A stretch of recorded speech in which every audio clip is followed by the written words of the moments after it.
Bonjour, nous sommes le samedi 12 octobre 2024 et le sujet est ce très bon plan, un laptop 16 pouces 120 Hz avec un CPU sorti début de cette année, la série des 8000 en Ryzen 7 et sorti en février 2024 et nous allons voir les détails ensemble. N'oubliez pas de vous abonner pour plus de news sur le monde de la high-tech ainsi que les bons plans, également sur mon Twitter et en description sous toutes mes vidéos. Et donc nous commençons par l'écran. Ici c'est un 16 pouces au format 16 dixième, il est plus large que les standards 16 neuvième. Et donc vous avez une définition ici QHD+, de 2560 par 1600 en 120 Hz. La dalle est une dalle IPS qui permet des angles de vision ainsi qu'une gamme de couleurs reproduites bien plus large que les autres matrices LCD type TN ou VA. Côté CPU, c'est un AMD Ryzen 7, donc le haut de gamme, un 8845 HS octo-cœur. La série de 8000 est sortie début février 2024 et il va jusqu'à 5,1 GHz. Côté RAM, vous avez 32 Go. C'est rare de trouver autant de RAM sur un PC portable, un laptop sous les 1000 €. En DDR5, côté SSD, vous avez 1 Teraoctet. En particulier, le AMD Ryzen 7, c'est un octo-cœur avec 16 threads. Côté chargeur, vous avez un 100 watts très compact comparé aux standards qui sont des blocs rectangulaires. Vous pouvez recharger en 1 heure 60% de la batterie. La batterie est assez conséquente puisque c'est du 80 Wh.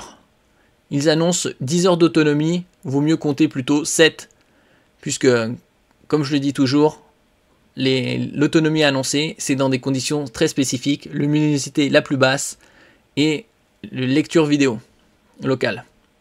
Le Wi-Fi 6 est sorti en 2019, donc c'est assez rapide. Au niveau de l'écran, vous avez la couverture 100% sRGB et 3 millisecondes de temps de réponse. Un petit point sur le Wi-Fi 6, le Wi-Fi 6, c'est du 1,2 gigabits par seconde. L'écran 120 Hz.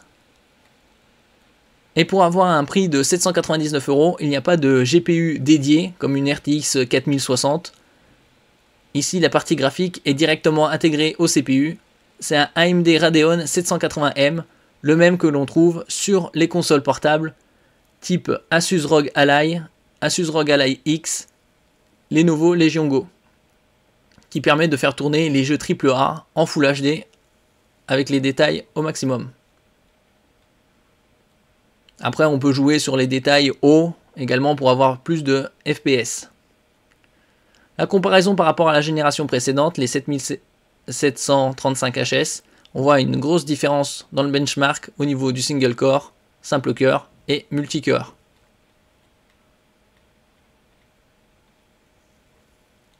La partie graphique, donc comme je disais, c'est une Radeon 780M. La partie NPU pour l'intelligence artificielle est de 16 TOPS. T c'est pour trillion, 1000 milliards, et OPS c'est pour opération par seconde. Et la combinaison des trois, CPU plus GPU plus NPU, arrive à 38 TOPS. Ici le Wi-Fi 6, 1200 Mbps par seconde ou 1,2 Gb par seconde. Le clavier est rétroéclairé blanc. Au niveau de la connectique, sur son côté droit, vous avez une entrée micro-casque de 3,5 mm, deux ports USB 3.0, type A reconnaissable par leur partie bleue. Sur son côté gauche, une entrée alimentation, un port HDMI et deux ports USB type C oblong comme sur les smartphones. Donc ce qui permet de connecter 3 moniteurs externes. Merci pour votre écoute et à la prochaine.